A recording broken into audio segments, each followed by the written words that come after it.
देखो, जब किसी की मृत्यु होती है तो असल में ये जो बाहर का स्थूल शरीर है केवल यही मरता है। इस स्थूल शरीर के अंदर जो सूक्ष्म शरीर है वो नहीं मरता।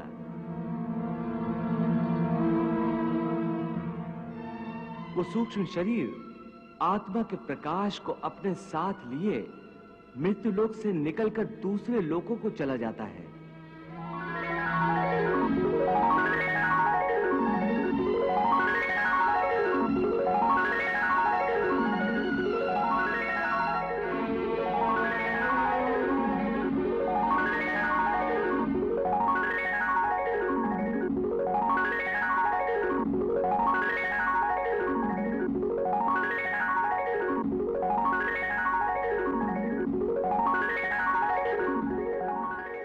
उसी सूक्ष्म शरीर को जीवात्मा कहते हैं। इसका अर्थ है कि जब आत्मा एक शरीर को छोड़कर जाती है तो साथ में जीवात्मा को भी ले जाती है। नहीं अर्जुन, ये व्याख्या इतनी सरल नहीं है। देखो, जैसे समुद्र के अंदर जल की एक बूंद समुद्र से अलग नहीं है, उसी महासागर का एक हिस्सा है। वो बूंद अपने आप सागर से बाहर नहीं जाती। हाँ, कोई उस जल की बूंद को एक बर्तन में भरकर ले जाए तो वो समुद्र से अलग दिखाई देती है। इसी प्रकार सूक्ष्म शरीर रूपी जीवात्मा उस आत्म ज्योति के टुकड़े को अपने अंदर रखकर अपने साथ ले जाता है।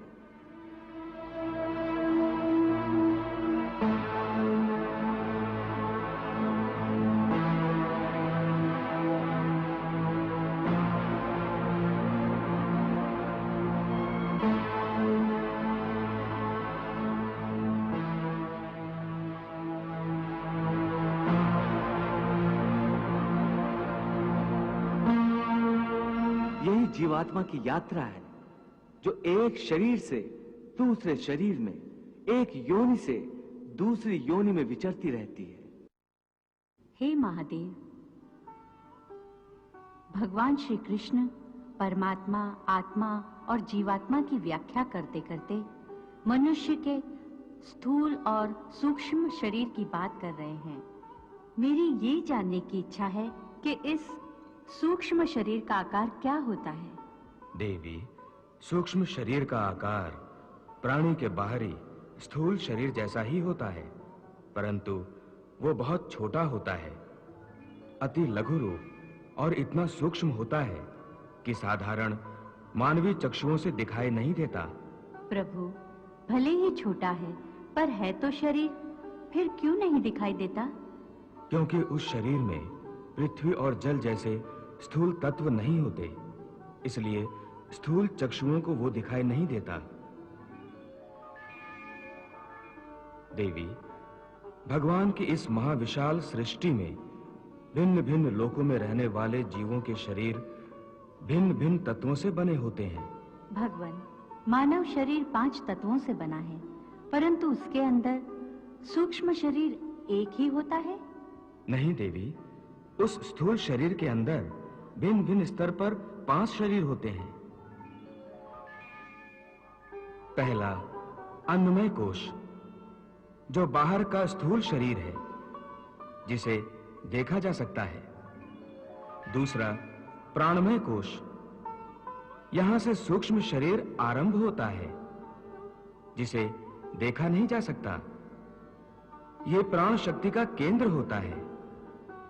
तीसरा मनोमय कोश, ये शरीर प्राणमय कोश से भी अधिक सूक्ष्म होता है। ये मन के विचारों से बना होता है, ये सूक्ष्म होता है, अर्थात साधारण नेत्रों की दृष्टि द्वारा इसे देखा नहीं जा सकता, परंतु जो ज्ञानी सिद्धियां प्राप्त करते हैं वो इसे देख सकते हैं। मनोमय कोश के बाद जो चौथा शरीर है उसे विज्ञानमय कोश कहते हैं। इसमें प्राणी का सारा ज्ञान समाहित होता है। पांचवां आनंदमयी कोश है। यह शरीर अति सूक्ष्म है, इसी में आत्मा का निवास है। परंतु इन शरीरों में से कौन सा कोश अथवा कौन सा शरीर जीव आत्मा के साथ जाता है?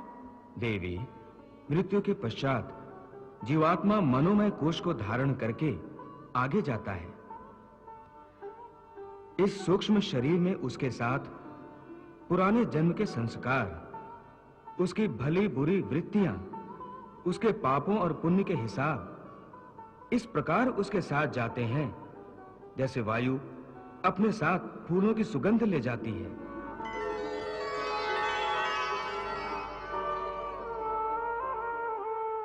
इस शरीर में सुन अर्जुन एक सूक्ष्म शरीर समाए रे।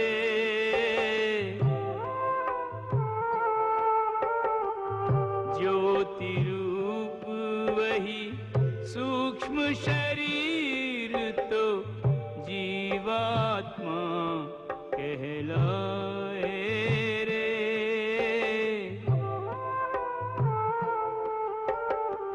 मृत्यु समय जब यह जीवात्मा तन को तज कर जाए रे।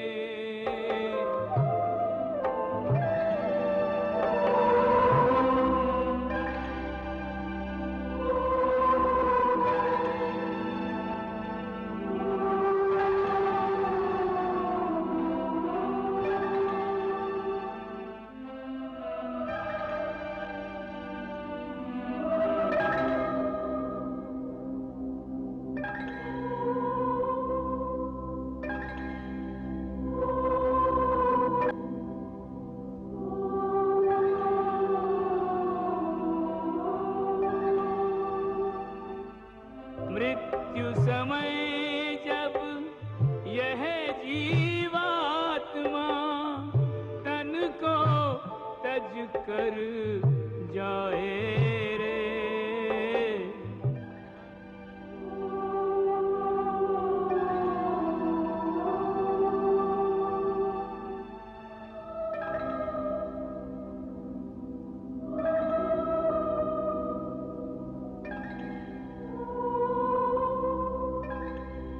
धन दौलत और सगे संबंधी कोई संग न आए रे।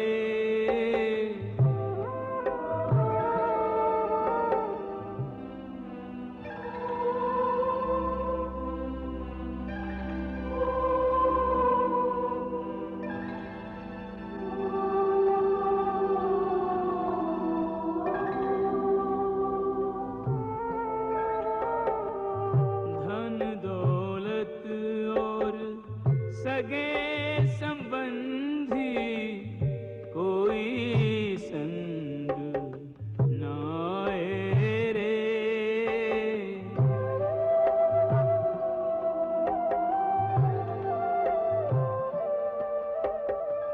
पाप पुण्य संस्कार वृत्तियां ऐसे संग ले जाए रे। जैसे फूल से उसकी खुशबू पवन उड़ा ले जाए रे।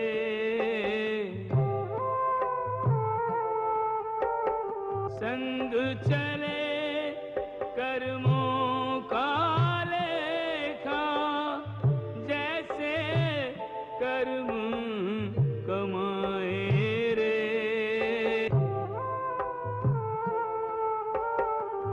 अगले जन्म में पिछले जन्म का आप हिसाब चुकाए रे।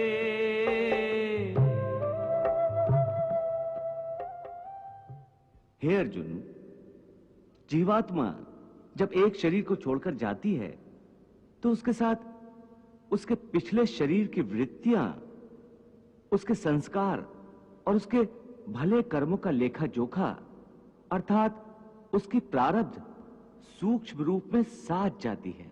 हे मधुसूदन, मनुष्य का शरीर त्यागने के बाद जीवात्मा कहां जाता है? मानव शरीर के त्यागने के बाद मनुष्य को अपने प्रारब्ध अनुसार अपने पापों और पुण्यों को भोगना पड़ता है। इसके लिए भोग योनियां बनी हैं, जो दो प्रकार की हैं, उच्च योनियां और नीच योनियां। एक पुण्य वाला मनुष्य का जीवात्मा उच्च योनियों में स्वर्ग में रहकर अपने पुण्य भोगता है,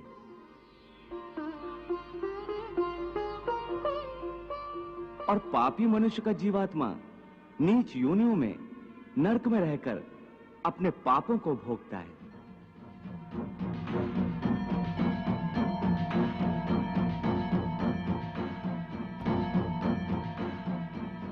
कभी ऐसा भी होता है कि कई प्राणी स्वर्ग नरक का सुख दुख पृथ्वी लोक पर ही भोग लेते हैं।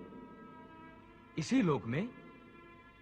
वो कैसे? इसे तुम यूं समझो अर्जुन कि कोई संपन्न मनुष्य है, महल में रहता है, उसकी सेवा के लिए दास दासियां हर समय खड़ी हैं।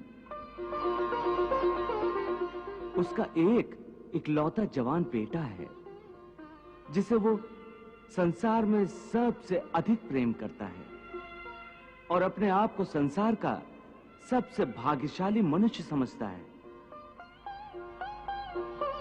परंतु एक दिन उसका जवान बेटा अचानक किसी दुर्घटना में मारा जाता है। दुखों का पहाड़ उस पर टूट पड़ता है। संसार की हर वस्तु उसके पास होने के बावजूद भी वो दुखी रहता है और मरते दम तक अपने पुत्र की मृत्यु की पीड़ा से मुक्त नहीं होता। तो पुत्र के जवान होने तक उस मनुष्य ने जो सुख भोगे हैं वो स्वर्ग के सुखों की भांति थे, और पुत्र की मृत्यु के बाद उसने जो दुख भोगे हैं वो नरक के दुखों से बढ़कर थे, जो मनुष्य को इसी तरह इसी संसार में रहकर भी अपने पिछले जन्मों के सुख दुख को भोगना पड़ता है। वाह प्रभु, वाह। हे मधुसूदन, अब ये बताओ कि मनुष्य अपने पुण्यों को किन किन योनियों में और कहां भोगता है? हे अर्जुन, पुण्यवान मनुष्य अपने पुण्यों के द्वारा किन्नर, गंधर्व अथवा देवताओं की योनियां धारण करके स्वर्ग लोक में तब तक रहता है जब तक उसके पुण्य क्षीण नहीं हो जाते। अर्थात ये कि प्राणी के हिसाब में जितने पुण्य कर्म होते हैं उतनी ही देर तक उसे स्वर्ग में रखा जाता है।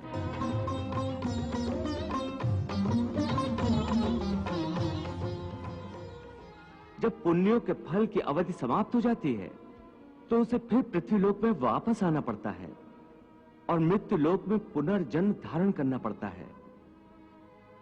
प्राप्य पुण्य कृताम लोकान उषित्वा शाश्वती समाह शुचीनाम श्रीमताम गेहे योग भ्रष्टो अभिजायते। परंतु स्वर्ग लोक में मनुष्य के पुण्य क्यों समाप्त हो जाते हैं?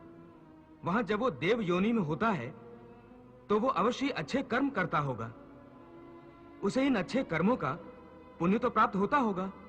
नहीं अर्जुन, उच्च योनि में देवता बनकर प्राणी जो अच्छे कर्म करता है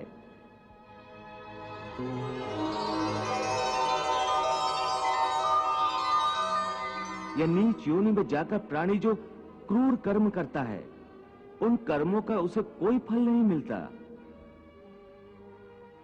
क्यों? क्योंकि वो सब भोग योनियां हैं। वहां प्राणी केवल अपने अच्छे बुरे कर्मों का फल भोगता है। इन योनियों में किए हुए कर्मों का पुण्य अथवा पाप उसे नहीं लगता। हे पार्थ, केवल मनुष्य की योनि में ही किए हुए कर्मों का पाप या पुण्य होता है, क्योंकि यही एक कर्म योनि है।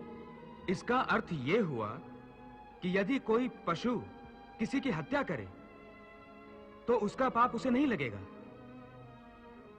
और यदि कोई मनुष्य किसी की अकारण हत्या करे तो पाप लगेगा। बिल्कुल ठीक। परंतु ये अंतर क्यों? इसलिए कि पृथ्वी लोक पर समस्त प्राणियों में केवल मनुष्य एक ऐसा प्राणी है जो विवेकशील है। वो अच्छे बुरे की पहचान रखता है। दूसरा कोई भी प्राणी ऐसा नहीं कर सकता। इसीलिए यदि सांप किसी मनुष्य को अकारण भी डस ले और वो मर जाए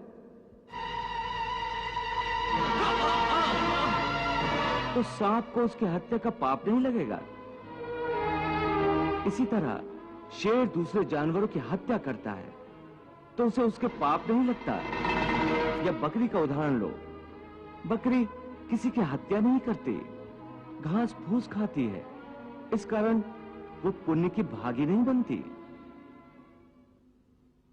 पाप पुण्य का लेखा जोखा अर्थात प्रारब्ध केवल मनुष्य का बनता है। इसीलिए जब मनुष्य अपने पाप और पुण्य भोग लेता है तो उसे फिर मनुष्य की योनि में भेज दिया जाता है। ते तम भुक्त्वा स्वर्ग लोकम विशालम क्षीणे पुण्य मर्त लोकम विशंति एवं त्रिधर्मम अनुप्रपन्ना गतागतम काम कामा लभन्ते। अर्थात देवों की योनियों में जो मनुष्य होते हैं वो अपने सुख भोग कर स्वर्ग से भी लौट आते हैं। हाँ, और मनुष्य की योनि प्राप्त होने पर फिर कर्म करते हैं और इस तरह सदैव जन्म मृत्यु का कष्ट भोगते रहते हैं। हे मधुसूदन, क्या कोई ऐसा स्थान नहीं जहां से लौटकर आना ना पड़े और जन्म मरण का ये चक्र समाप्त हो जाए? ऐसा स्थान केवल परम धाम है, अर्थात मेरा धाम, जहां पहुंचने के बाद किसी को लौटकर नहीं आना पड़ता। इसी को मोक्ष कहते हैं। न तद्भास्यते सूर्यो न शशांको न पावकः यद गत्वा न निवर्तन्ते तद धाम परमम मम। सब लोगों से लौट कर जीव भूमि पर आए, वो नहीं लौटे फिर यहाँ धाम जो मेरे जाए, परम शांति वहीं पाए।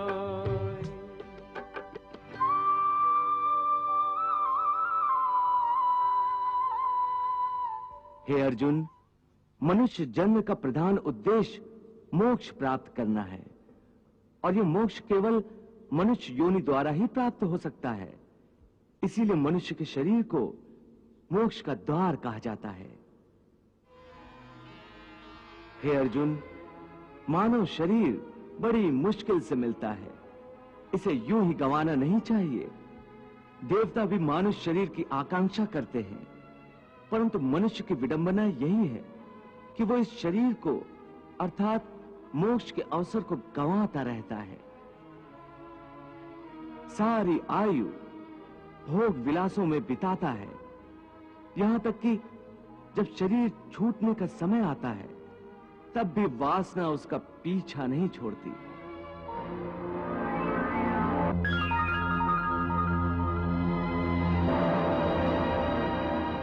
हे अर्जुन, मृत्यु के समय जो वासना मनुष्य के मन में तृण रहती है, उसी वासना के अंतर्गत मनुष्य का दूसरा जन्म होता है।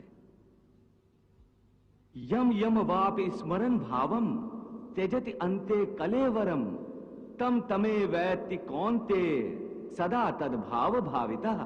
प्रभु,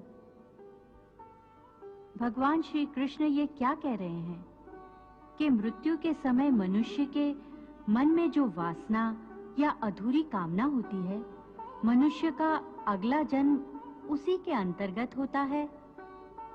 इसका क्या अर्थ है? देवी, इस समय भगवान श्री कृष्ण ने जो कहा है वो अत्यंत गोपनीय है और गूढ़ ज्ञान है, बल्कि इसे एक गुप्त विद्या ही समझो। जिसे ये विद्या आ जाए उस प्राणी को बड़े सहज तरीके से मोक्ष मिल जाता है। मैं समझी नहीं भगवान, ये गुप्त विद्या क्या है? देवी, ये गुप्त विद्या मरने की विद्या है। प्रभु का कहना है कि प्राणी ने चाहे कैसा भी जीवन व्यतीत किया हो, अंतकाल में यदि वो एकाग्र मन होकर केवल प्रभु का ध्यान करते हुए शरीर का त्याग करे, तो वो सीधा परमात्मा के चरणों में पहुंच जाता है, जहां से उसे वापस नहीं आना होता।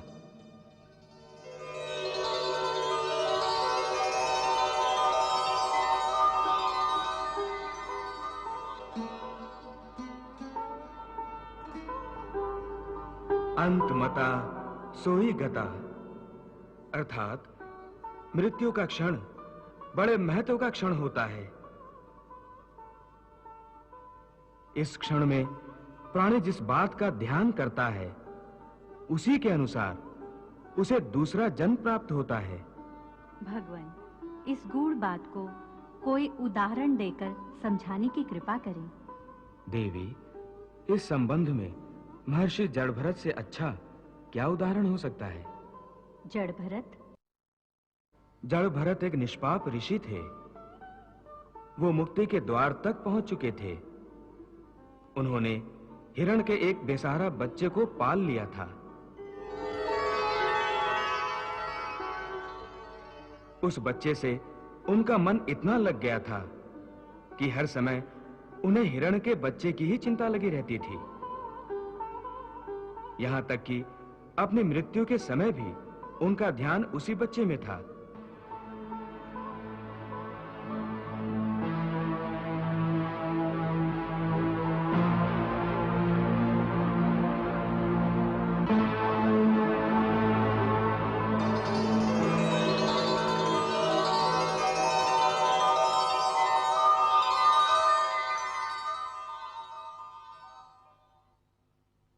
बस अंतिम क्षण में भी चूंकि उनका ध्यान उसी बच्चे की ओर ही था, इसी कारण अगले जन्म में उन्हें हिरण की योनि मिली थी। प्रभु, मृत्यु के समय का इतना महत्व क्यों होता है? देवी, मनुष्य की मृत्यु का समय मोक्ष का अवसर होता है। ऐसे समय में यदि मनुष्य अपने विधाता से मिलन के बदले उसकी माया के मोह में पड़ा रहे, तो ये विधाता का अपमान जैसा ही है।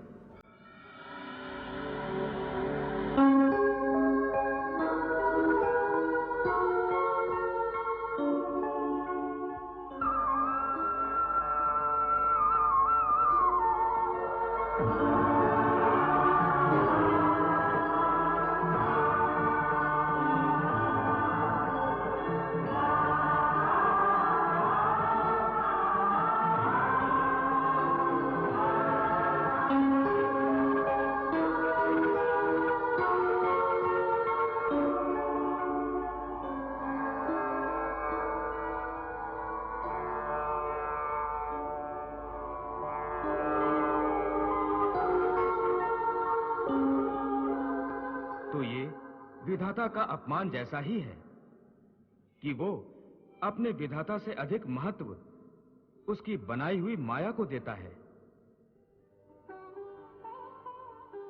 इसलिए उसे मृत्यु के बाद स्वर्ग तो मिल सकता है, परंतु मोक्ष नहीं मिल सकता। इसीलिए देवी, मृत्यु के समय मनुष्य को संसार की किसी वस्तु में नहीं, केवल अपने परमात्मा में ध्यान लगाना चाहिए। हे योगेश्वर, आपने मेरे कई प्रश्नों के उत्तर दिए।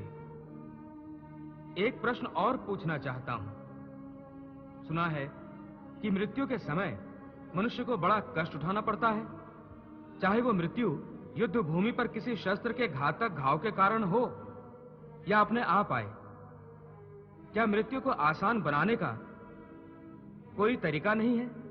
हे अर्जुन, प्रश्न मृत्यु को आसान बनाने का नहीं है, बल्कि जीवन मृत्यु के चक्र से निकलकर मोक्ष प्राप्त करने का है। यदि मनुष्य मृत्यु के समय यह विधि अपनाए जो मैं तुम्हें बता रहा हूं, तो उसे तुरंत मोक्ष प्राप्त होगा। और वो सीधा मेरे धाम को पहुंचेगा। वो गोपनीय विधि क्या है माधव? प्राण त्यागते समय अपनी सभी इंद्रियों के द्वार को रोककर तथा मन को हृदय में स्थिर करके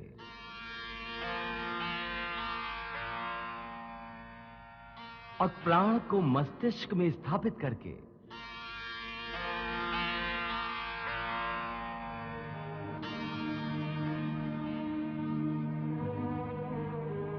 परमात्मा का स्मरण करते हुए ओम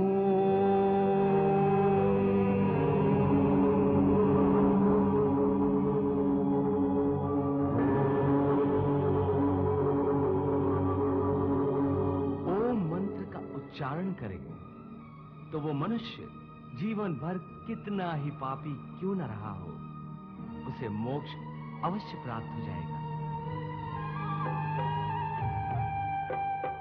ऐसा दुराचारी पापात्मा जन्मों जिसने पाप कमाए,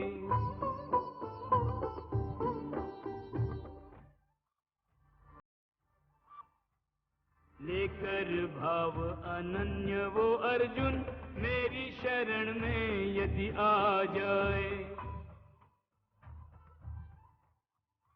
धर्मात्मा हो जाए उसी क्षण, धर्मात्मा हो जाए उसी क्षण, जिस क्षण मुझ में चित्त लगाए, धर्मात्मा हो जाए उसी क्षण, जिस क्षण मुझ में चित्त लगाए, मेरे भक्त का नाश न हो कभी, मेरी कृपा से मुक्ति वो पाए, मेरा आश्रित मेरी कृपा से शाश्वत शांति परम सुख पाए। हे भोलेनाथ, प्रभु श्री कृष्ण कह रहे हैं कि मृत्यु के समय ओम शब्द के उच्चारण से पापी से पापी मनुष्य की आत्मा को भी मुक्ति मिल जाती है। देवी, ओम केवल एक शब्द नहीं है, समस्त मंत्रों का शिरोमणि मंत्र है ओम।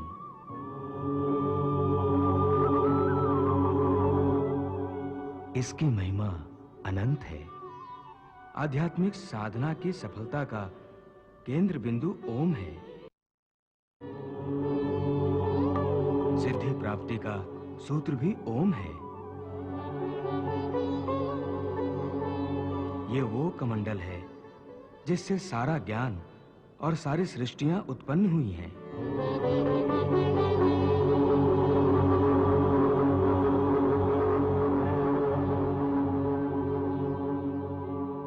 ओम की साधना ज्ञान और भक्ति के मार्ग को प्रकाशित कर देती है और अपने जीवन में ओम का उच्चारण करते रहने वाले प्राणी को सुख, समृद्धि, वैभव और वैराग्य प्राप्त होता है। प्रभु, ये बात तो मनुष्य के जीवन के संबंध में है, परंतु उसकी मृत्यु के समय ओम के उच्चारण का इतना महत्व क्यों है कि पापी मनुष्य के शरीर को शुद्धि और आत्मा को मुक्ति प्राप्त हो जाती है? देवी, मनुष्य के शरीर को ब्रह्मपुर कहा गया है।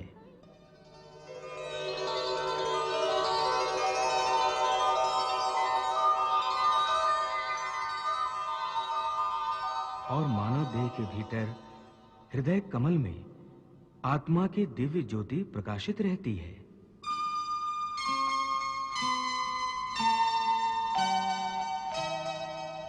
मृत्यु के समय जब मनुष्य ओम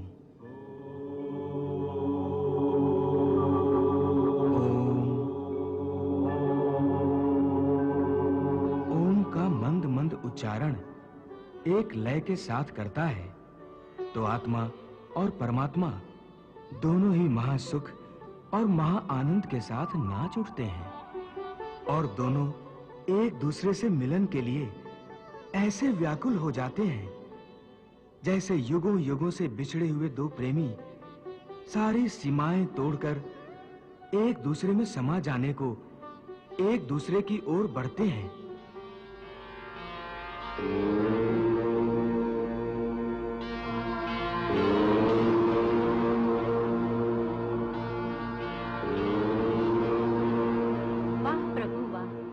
आपने परमात्मा से आत्मा के मिलन की इतनी सुंदर, इतनी मोहक व्याख्या की है।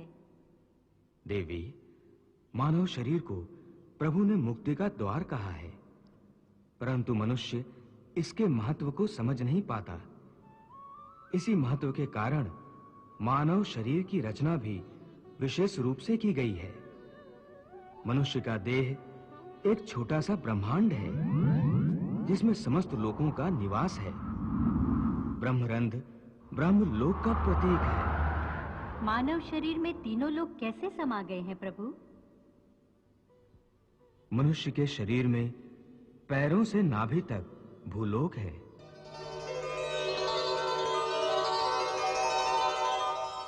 नाभि से कंठ तक अंतरिक्ष तथा कंठ से कपाल तक स्वर्गलोक है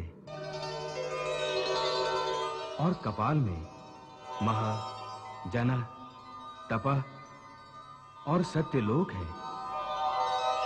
योगी जन मानव शरीर की इस बनावट को भली भांति समझते हैं, इसलिए वो देह त्यागने के समय प्राण को पहले ऊपर की ओर उठाकर कंठ में अर्थात अंतरिक्ष में ले आते हैं। कंठ के विशुद्ध चक्र से आज्ञा चक्र में ले जाते हैं और यहां से कपाल में सहस्रार में स्थापित करके ब्रह्मरंध्र के द्वारा ही अपने प्राण शरीर से निकाल देते हैं।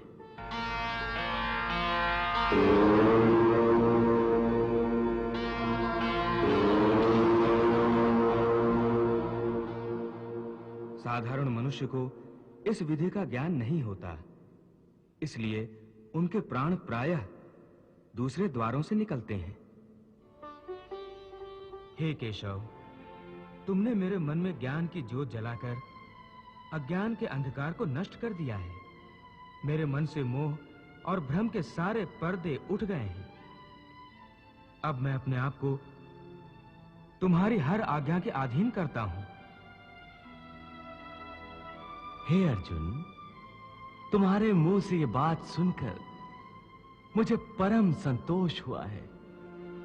मैं प्रसन्न हूं अर्जुन, बहुत प्रसन्न हूं। फिर यदि तुम्हारे मन में अब भी कोई शंका, कोई आशंका या कोई प्रश्न हो तो? नहीं माधव, अब इस मन में कोई शंका, कोई आशंका, कोई संशय नहीं। मन में अब केवल विश्वास और श्रद्धा है। केशव, अब मुझे कुछ और नहीं पूछना, कुछ नहीं जानना। हां, मुझे अपना शिष्य समझकर तुम्हें यदि कोई अंतिम उपदेश देना हो तो उस प्रसाद को पाने के लिए मैंने अपने मन की झोली फैला रखी है। मुझे जिसके योग्य समझो वही अंतिम उपदेश प्रदान करो।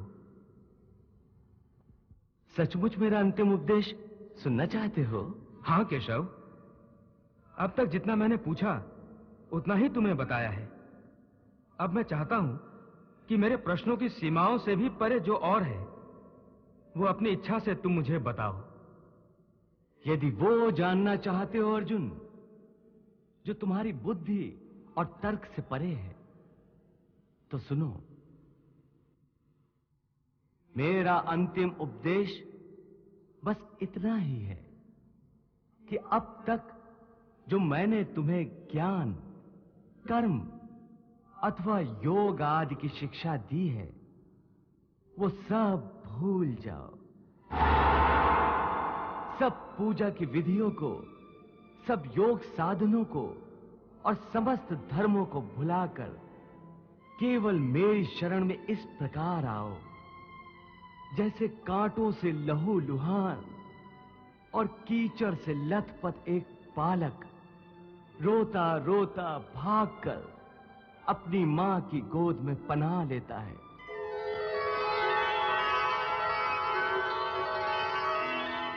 और जिस प्रकार मां उसके शरीर से सारा गंध और कीचड़ धोकर उसे फिर से एक फूल की तरह निर्मल और स्वच्छ बना देती है।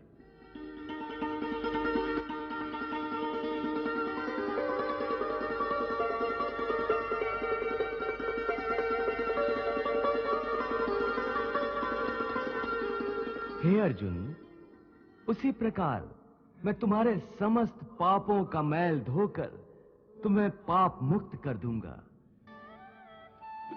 और समस्त संसारी बंधनों से मुक्ति देकर तुम्हें शाश्वत शांति प्रदान करूंगा।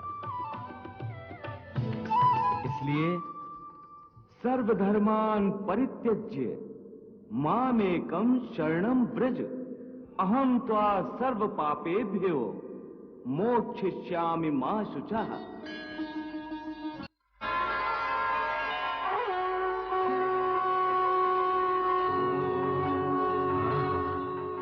वाह प्रभु वाह। हे भक्तवत्सल, ये बात आप ही कह सकते हैं। इसके बाद और कुछ कहना बाकी नहीं रह जाता। आपकी जय हो प्रभु, आपकी जय हो।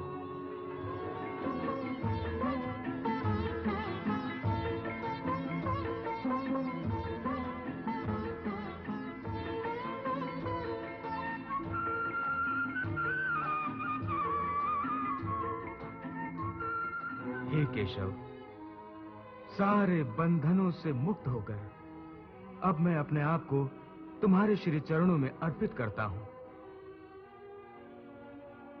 मुझे आज्ञा दो कि अब मैं क्या करूं। अर्जुन, यह महाभारत का महापर्व तेरे बिन कैसे मनेगा।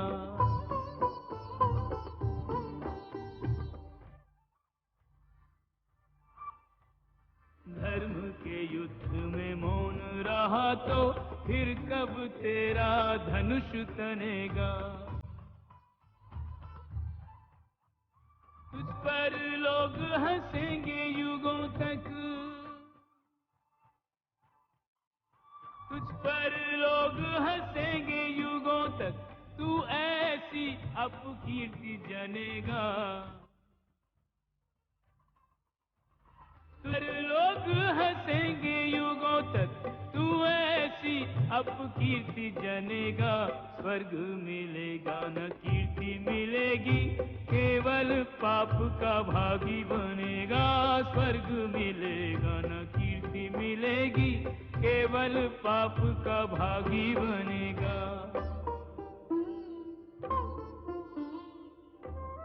हे अर्जुन, अब तुम धर्म क्षेत्र में अपने कर्तव्य को निभाने के लिए आगे बढ़ो।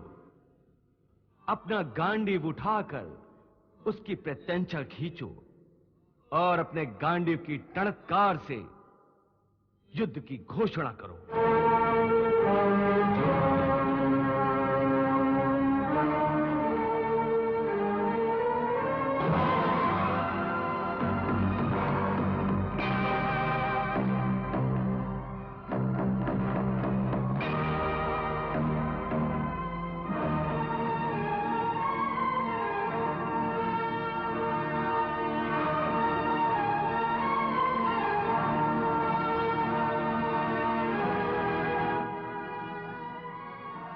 और महाराज, अर्जुन ने अपना गांडीव फिर से उठा लिया।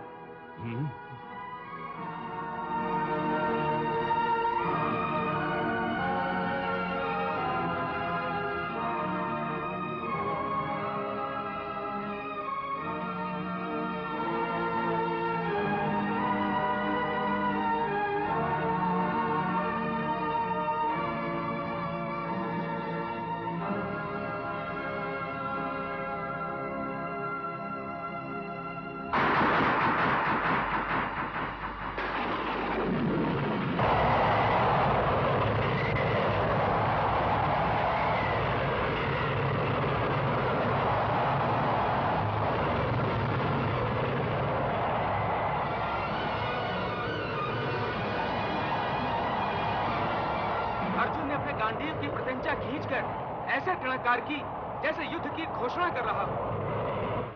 आखिर वही हुआ जिसका मुझे डर था। अब अर्जुन शस्त्र अवश्य उठाएगा। महाराज, एक विचित्र बात हो गई है। भगवान श्री कृष्ण के गीता उपदेश को सुनने के लिए साक्षात समय भी ठहर गया था, और सारी सेनाएं जो अचल और स्तंभित हो गई थी, जैसे फिर से सजीव हो गई हैं।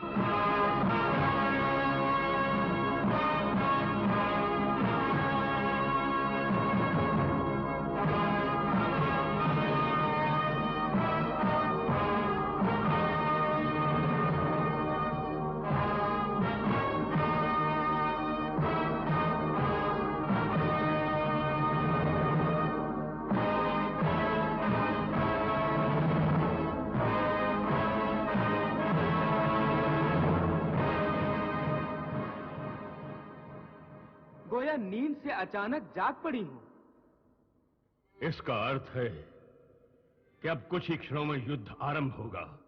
हाँ महाराज, युद्ध आरंभ होगा, और मुझे विश्वास हो गया है कि धर्मात्मा पांडव अपनी विजय की ओर अग्रसर होंगे।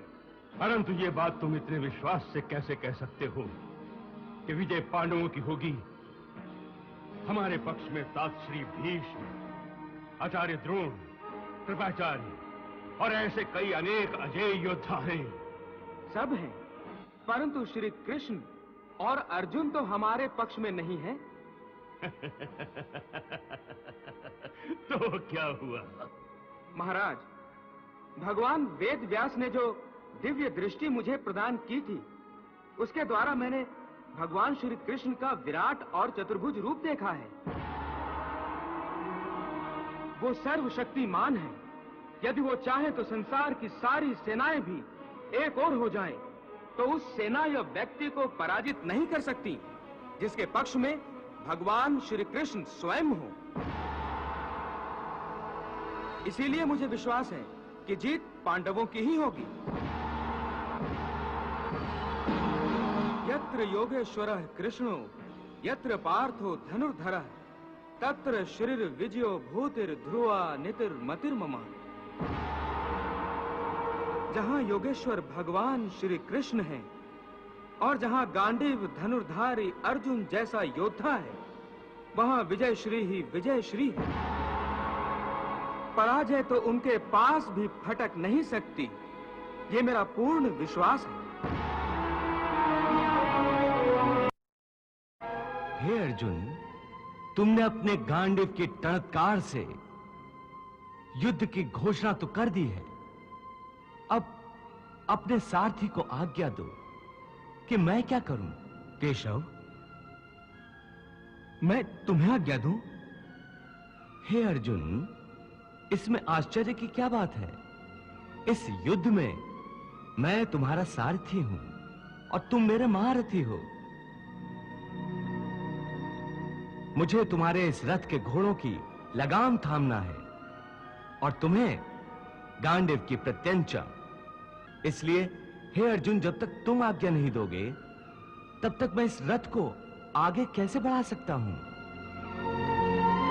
हे महारथी, आज्ञा दीजिए। हे महारथी, कृपया करके आज्ञा दीजिए। हे पार्थ सारथी, रथ को पांडवों की सेना में वापस मेरे निश्चित स्थान पर ले चलो। जो आज्ञा।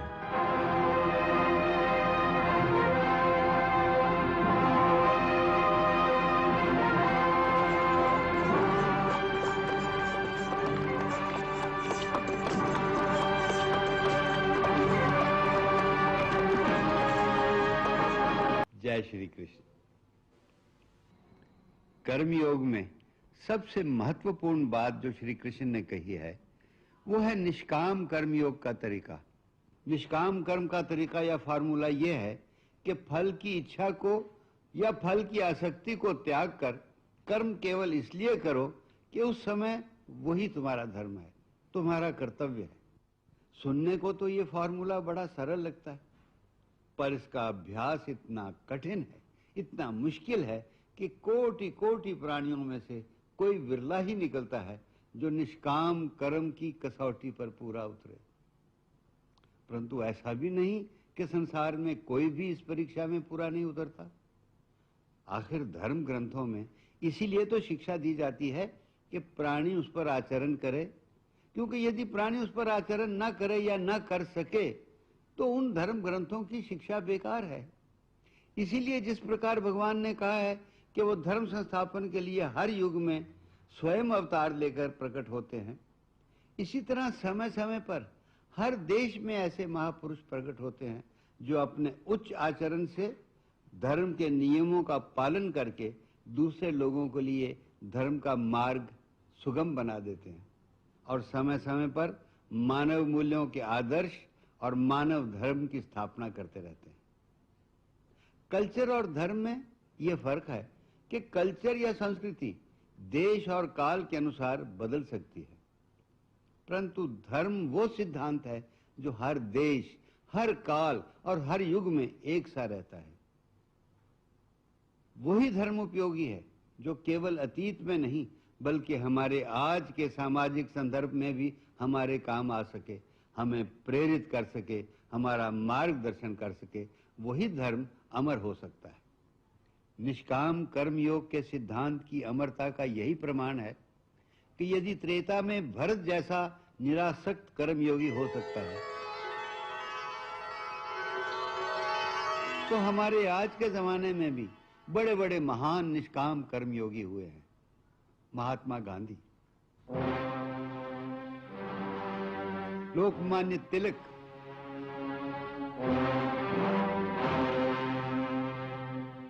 सुभाष चंद्र बोस,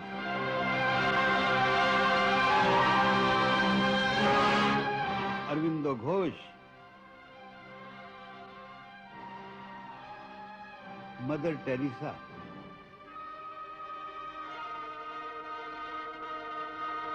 निष्काम कर्मयोगियों के जीवंत उदाहरण हैं ये लोग, जिन्होंने फल की इच्छा किए बिना अपना धर्म, अपना कर्तव्य निभाया और मानव मूल्यों को अमर कर दिया।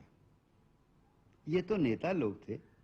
इनसे भी अधिक ज्वलंत उदाहरण है हमारे स्वतंत्रता युद्ध के उन सैकड़ों क्रांतिकारी सेनानियों का, जिन्होंने फल की किसी आशा किए बिना अपनी भारत माता की आजादी के लिए लड़े गए स्वतंत्रता युद्ध में अपने प्राण फांसी के तख्तों पर निछावर कर दिए। जंग आजादी के वो सब शहीद सच्चे निष्काम कर्मयोगी थे।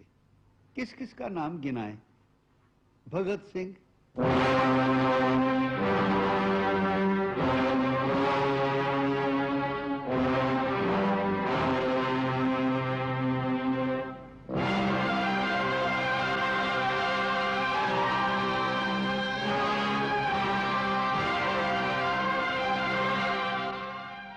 राजगुरु,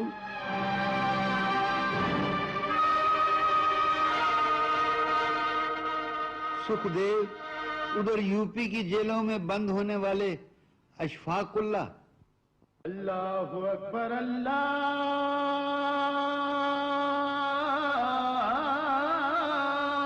अकबर,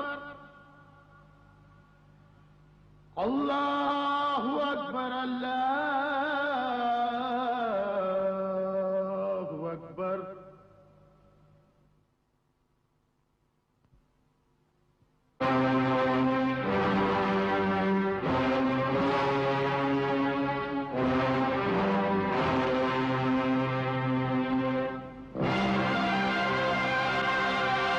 क्रांतिकारी कवि राम प्रसाद बिस्मिल,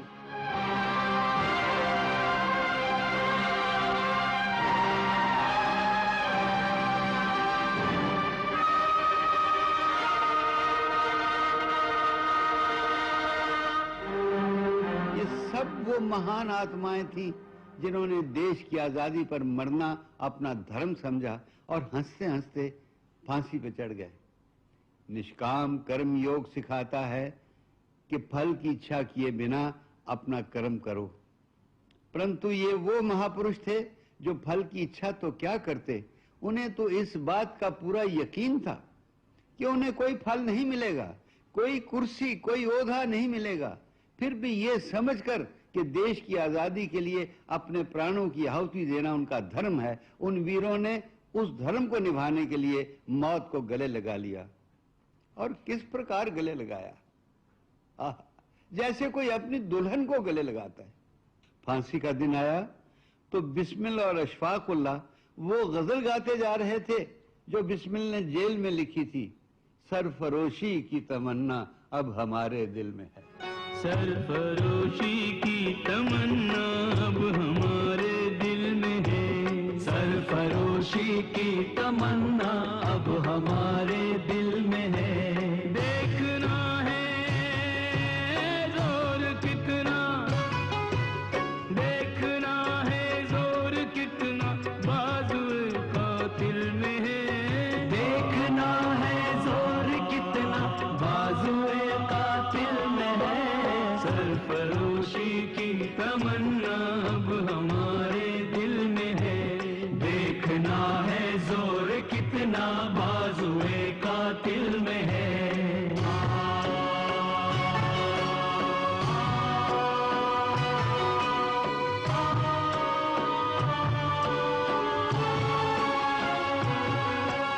वक्त आने दे बता देंगे तुझे आसमां। वक्त आने दे बता देंगे तुझे आसमां।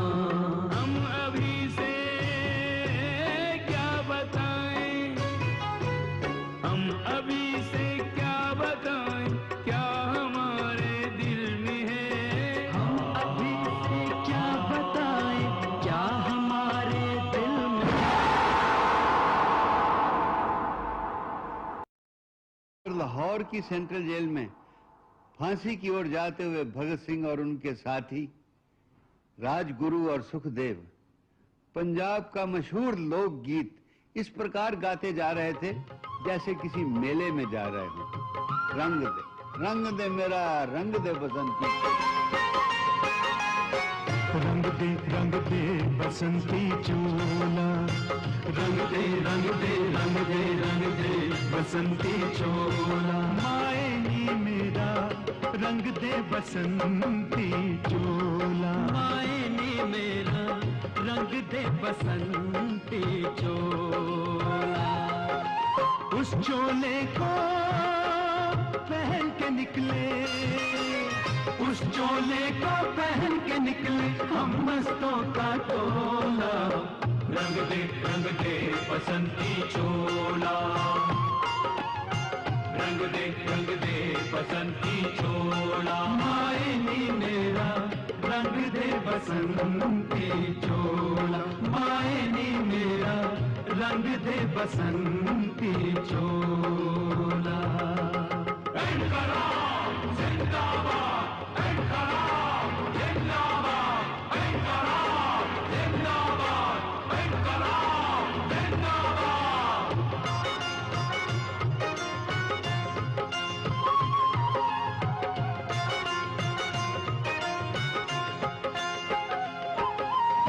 जंगे आजादी की लौटा तेज करना है, देशभक्ति का दिलों में रंग भरना है। इम्तिहान की राह से हंसकर गुजरना है, अपना तो महबूब भारत उस पे मरना है। अपना तो महबूब भारत उस पे मरना है। मेरे हिंद का हर एक नौजवान, मेरे हिंद का हर एक नौजवान बन जाए आग का गोला। रंग दे बसंती चोला। रंग दे बसंती।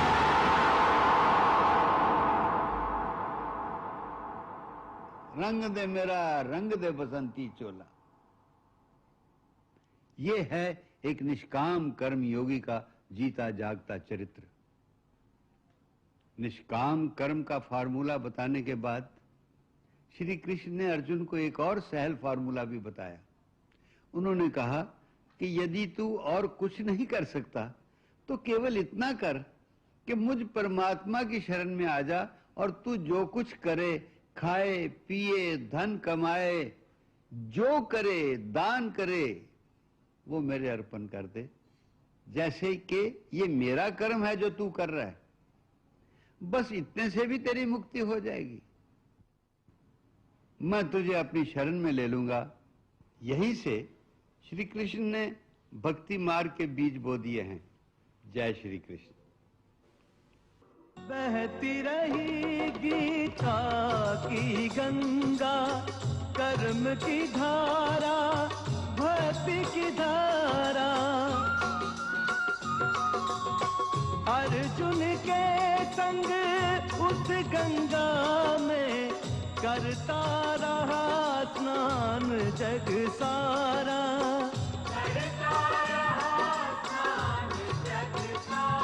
सब धर्मों के भेद भुला के एक मेरा शरणागत हो जा। मैं हर पाप से मुक्ति दूंगा, शोक न कर मेरी भक्ति में खो जा। शोक न कर मेरी भक्ति में खो जा। धर्म अधर्म के भेदों से न्यारे अमर है गीता की बोल सारे। हे नाथ नारायण वासुदेव, श्री कृष्ण गोविंद हरे मुरारे। हे नाथ नारायण वासुदेव, विद्युमात स्वामी सखा हमारे। विद्युमात स्वामी सखा हमारे। हे नाथ नारायण वासुदेव, श्री कृष्ण गोविंद हरे मुरारे। हे नाथ नारायण वासुदेव। हरे कृष्ण कृष्ण कृष्ण